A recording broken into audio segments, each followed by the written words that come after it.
Pernah nggak sih kamu merasa bahwa pengalaman yang sama terus terulang dalam hidupmu, tapi kamu nggak tahu kenapa dan gimana cara menghentikannya? Hari ini aku ingin cerita tentang seseorang yang dari luar terlihat sangat baik-baik saja. Dia punya pekerjaan tetap, lingkaran pertemanan yang hangat, dan keluarga yang selalu ada untuknya. Tapi ada satu pola dalam hidupnya yang membuatnya gelisah setiap kali dia menyadarinya. Dia seringkali merasa bahwa dirinya tidak pernah benar-benar maju, bukan dari sisi karir atau materi, tapi dari sisi perasaan dan cara dia memandang hidup. Setiap kali dia mengalami sesuatu yang menyedihkan, dia akan larut dalam kesedihan itu sangat lama, lebih lama dari orang-orang di sekitarnya. Setiap kali dia dikecewakan oleh seseorang, dia akan mengulang-ulang kejadian itu di kepalanya, seolah-olah dia tidak bisa lepas dari cerita lama yang sama. Dia juga sering merasa bahwa dirinya tidak cukup beruntung, bahwa hidup ini keras, bahwa orang-orang pada akhirnya akan meninggalkannya. Dan yang membuatnya bingung, dia tidak tahu dari mana semua keyakinan itu berasal. Dia hanya merasa bahwa itulah kenyataan, dan dia tidak bisa mengubahnya. Mengapa cerita ini penting? Karena mungkin kamu dan aku juga pernah merasakan hal yang sama, terjebak dalam putaran cerita yang sama berulang kali, tanpa sadar bahwa kita sendiri yang terus memutarnya. Fakta singkat yang mungkin membuatmu berpikir. Para peneliti di bidang psikologi kognitif menemukan bahwa hampir 70% dari kebiasaan dan pola pikir kita sehari-hari sebenarnya tidak kita sadari. Dan pola-pola itu terbentuk dari cerita-cerita kecil yang terus kita ulang di dalam kepala kita sejak bertahun-tahun lalu. Suatu hari, perempuan ini mengalami sebuah peristiwa yang cukup mengguncangkan. Di tempat kerjanya, dia tidak dipilih untuk memimpin proyek besar yang sudah lama dia impikan. Padahal dia sudah bekerja sangat keras, lembur hampir setiap hari, dan merasa bahwa kali ini pasti gilirannya. Tapi atasan memilih rekannya yang menurutnya tidak lebih pintar atau lebih rajin darinya. Malam itu, dia pulang dengan perasaan hancur. Dia duduk di kamar tidurnya dan seperti biasa, dia mulai mengulang cerita di kepalanya. Aku tidak pernah cukup baik, katanya pada dirinya sendiri. Aku selalu kalah dari orang lain. Mungkin emang dari dulu aku nggak berbakat. Dia mengingat kembali kegagalan-kegagalan di masa lalu. Saat dia tidak lulus ujian masuk perguruan tinggi favorit, saat dia putus cinta dengan kekasih yang sangat dia cintai, saat dia tidak terpilih menjadi ketua organisasi di kampus dulu. Semua cerita itu seolah menyatu menjadi satu narasi besar yang berbunyi, aku memang tidak beruntung, aku memang tidak pantas menang. Harapannya semakin menipis setiap kali dia melihat orang lain merayakan keberhasilan, sementara dia merasa hanya mengumpulkan kegagalan. Dia mulai menarik diri dari teman-temannya karena dia yakin tidak ada yang benar-benar peduli padanya. Dia juga mulai malas mengerjakan tugas-tugas di kantor, karena dia berpikir untuk apa berusaha keras jika hasilnya tetap sama saja. Kesulitannya semakin berat karena dia merasa bahwa itulah realita, dan tidak ada yang bisa dia ubah. Dia tidak menyadari bahwa yang membuatnya menderita bukanlah kegagalan itu sendiri, tapi cerita yang terus dia ulang tentang kegagalan itu di kepalanya setiap hari.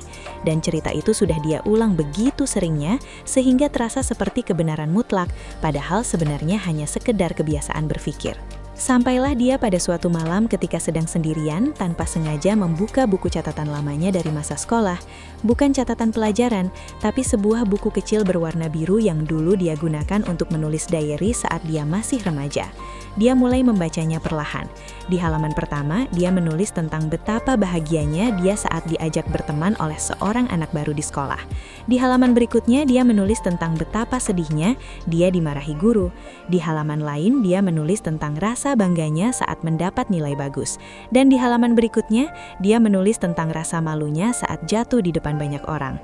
Semakin dia membaca, dia menyadari sesuatu yang sangat aneh. Cerita-cerita yang dia tulis dulu dengan bahasanya yang lugu dan polos, sebenarnya tidak jauh berbeda dengan cerita-cerita yang dia ulang di kepalanya sekarang. Dia dulu sudah merasa bahwa dirinya tidak cukup baik. Dia dulu sudah merasa bahwa orang lain selalu lebih beruntung. Dia dulu sudah merasa bahwa kegagalan adalah bukti bahwa dia tidak berbakat. Artinya, selama hampir 20 tahun, dia telah mengulang narasi yang sama persis di dalam kepalanya. Hanya kejadiannya yang berganti, tapi cerita intinya tidak pernah berubah. Di momen itu dia tersentak. Dia menyadari bahwa dia tidak sedang menderita karena pengalaman-pengalaman buruk yang terjadi padanya. Dia menderita karena benang yang dia gunakan untuk mengikat pengalaman itu semua adalah benang yang sama. Benang yang sudah tua, benang yang dia terima begitu saja tanpa pernah bertanya apakah benang itu masih lebih pantas dia pakai. Selama ini dia berpikir bahwa hidupnya ditentukan oleh kejadian-kejadian yang menimpanya, tapi di malam itu dia sadar bahwa yang sebenarnya membentuk hidupnya bukanlah kejadian-kejadian itu, tapi kata-kata yang dia gunakan untuk menceritakan kejadian-kejadian itu pada dirinya sendiri. Dan yang paling mengejutkan, dia sadar bahwa dia bisa memilih benang yang baru kapanpun dia mau. Dia bisa memilih kata-kata yang baru untuk mengikat pengalamannya. Dia tidak harus terus menggunakan cerita lama yang membuatnya merasa kecil dan tidak berdaya.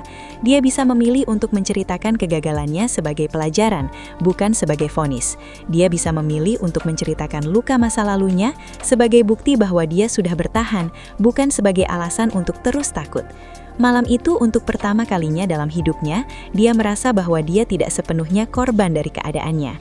Dia merasa bahwa dia punya kekuasaan kecil yang selama ini dia abaikan, yaitu kekuasaan untuk memilih kata-kata yang dia gunakan untuk membingkai hidupnya sendiri. Jadi, disinilah makna dari kutipan ini ingin kusampaikan. Kutipan ini mengingatkan kita bahwa kata-kata membentuk benang dengan mana kita mengikat pengalaman-pengalaman kita, dan benang yang kita pilih akan menentukan bentuk dari seluruh rangkaian hidup kita. Jika kita menggunakan benang yang kusam dan rapuh, maka seluruh rangkaian pengalaman kita akan terasa berat dan mudah putus. Tapi jika kita memilih benang yang kuat dan terang, maka pengalaman yang sama pun bisa terasa berbeda. Kutipan ini aku temukan dalam buku luar biasa karya Anthony Robbins yang berjudul Bangunkan Kuasa Raksasa di Dalam Diri.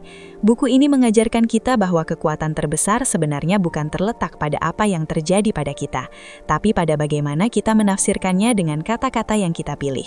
Jika kamu merasa cerita ini menyentuh bagian yang selama ini kamu rasakan, aku sangat merekomendasikan untuk memiliki buku ini. Nanti linknya akan kutaruh di deskripsi ya, karena buku ini akan membantu kamu menemukan benang-benang baru yang lebih kuat untuk mengikat setiap pengalaman dalam hidupmu. Jadi, apa yang bisa kita lakukan untuk mulai memilih benang yang baru? Aku ingin mengajakmu melakukan 3 tindakan sederhana ini. Pertama, aku ingin kamu memulai kebiasaan yang aku sebut mengganti satu kata dalam cerita harianmu. Setiap kali kamu menceritakan sesuatu yang terjadi pada dirimu, baik dalam hati maupun pada orang lain, perhatikan kata kunci yang kamu gunakan. Misalnya, jika kamu biasa berkata, "Hari ini aku gagal menyelesaikan pekerjaanku," coba ganti kata gagal dengan "aku belum selesai." Rasakan perbedaannya. Kata gagal membawa perasaan bahwa kamu tidak mampu, bahwa itu adalah akhir, tapi kata belum selesai memberikan ruang untuk melanjutkan, memberikan harapan bahwa besok kamu masih bisa mencoba lagi. Lakukan ini untuk satu kata setiap hari. Bisa kata capek menjadi aku butuh istirahat, bisa kata aku stres menjadi aku sedang banyak pikiran, bisa kata aku nggak bisa menjadi aku akan belajar. Perlahan tapi pasti, benang-benang kecil ini akan mengubah warna dari seluruh cerita hidupmu. Kedua, aku ingin mengajakmu menulis ulang satu cerita lamamu dengan kata-kata yang baru. Pilih satu kenangan buruk yang masih sering kamu ingat sampai sekarang. Mungkin tentang masa lalu saat kamu dikhianati teman, atau saat kamu gagal dalam ujian, atau saat kamu melakukan kesalahan yang memalukan. Tulis cerita itu dengan detail di selembar kertas. Tulis persis seperti kamu biasa menceritakannya pada dirimu sendiri. Lalu di bawahnya, tulis ulang cerita yang sama tapi kali ini dengan kata-kata yang berbeda. Jangan mengubah fakta kejadiannya, karena fakta tidak bisa diubah, tapi ubahlah kata-kata yang kamu gunakan untuk menggambarkannya. Misalnya jika cerita lamamu berbunyi, "Dulu aku sangat bodoh karena memilih orang yang salah." Ubahlah menjadi, "Dulu aku belajar untuk lebih mengenali tanda-tanda orang yang bisa dipercaya." Jika cerita lamamu berbunyi, "Aku hancur saat itu dan gak pernah pulih," ubahlah menjadi, "Aku melewati masa yang sangat sulit, dan itu membuktikan bahwa aku lebih kuat dari yang aku kira." Bacalah tulisan yang baru itu setiap pagi selama 1 minggu. Kamu akan merasakan bagaimana benang baru ini perlahan melepaskan cengkraman cerita lama yang selama ini mengikatmu. Ketiga, aku ingin kamu melakukan apa yang aku sebut satu cerita baru sebelum tidur. Setiap malam sebelum kamu memejamkan mata, temukan satu hal kecil yang terjadi hari ini, lalu ceritakan pada dirimu sendiri dengan kata-kata yang paling baik dan paling lembut. Bisa tentang bagaimana kamu berhasil bangun pagi, bagaimana kamu membantu seseorang, bagaimana kamu memaafkan dirimu sendiri karena melakukan kesalahan, atau bahkan hanya bagaimana kamu melihat langit sore yang indah. Ceritakan dengan kata-kata seperti kamu sedang bercerita pada sahabat yang paling kamu sayangi. Jangan meremehkan hal kecil ini, karena setiap malam kamu sedang mengikat satu pengalaman dengan benang yang lembut dan hangat. Dan seiring waktu, kumpulan cerita ini akan menjadi fondasi baru dalam dirimu. Fondasi yang dibangun dari kesadaran bahwa kamu berhak menceritakan hidupmu dengan cara yang membuatmu merasa utuh, bukan hancur. Jadi, fakta singkat yang menarik adalah sebuah studi di bidang neuroscience menunjukkan bahwa setiap kali kita mengubah cara kita menceritakan suatu pengalaman dengan kata-kata yang berbeda, otak kita benar-benar membentuk jalur saraf baru, sementara jalur lama yang terkait dengan cerita negatif akan melemah jika tidak terus digunakan. Artinya, secara ilmiah, kita benar-benar bisa melatih otak kita untuk menjadi lebih ringan dan lebih berdaya hanya dengan memilih kata-kata yang berbeda. Jadi, pada akhirnya, apa yang ingin disampaikan? Dari awal tadi kita berbicara tentang seseorang yang merasa hidupnya penuh dengan kegagalan dan kekecewaan, yang merasa bahwa tidak ada yang bisa dia ubah karena itulah kenyataan. Dan sekarang kita tahu bahwa selama ini dia salah mengartikan sumber masalahnya. Bukan pengalaman buruk yang membuatnya menderita, tapi benang yang dia gunakan untuk mengikat pengalaman itu. Kita semua, tanpa terkecuali, memiliki kumpulan pengalaman yang sudah kita ikat sejak kecil. Ada yang diikat dengan benang yang mengatakan kita tidak berharga.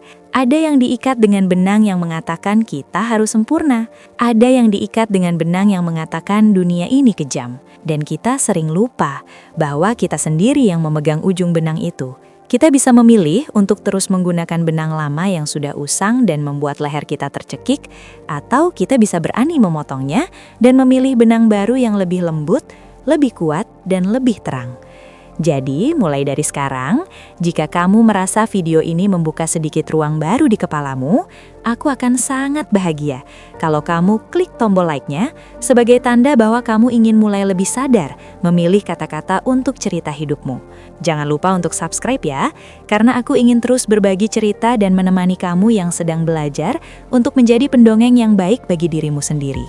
Dan jika hari ini kamu menyadari satu cerita lama yang ingin kamu tulis ulang dengan kata-kata baru, atau mungkin kamu sedang berjuang melepaskan benang yang sudah terlalu lama mengikatmu, yuk tulis di kolom komentar.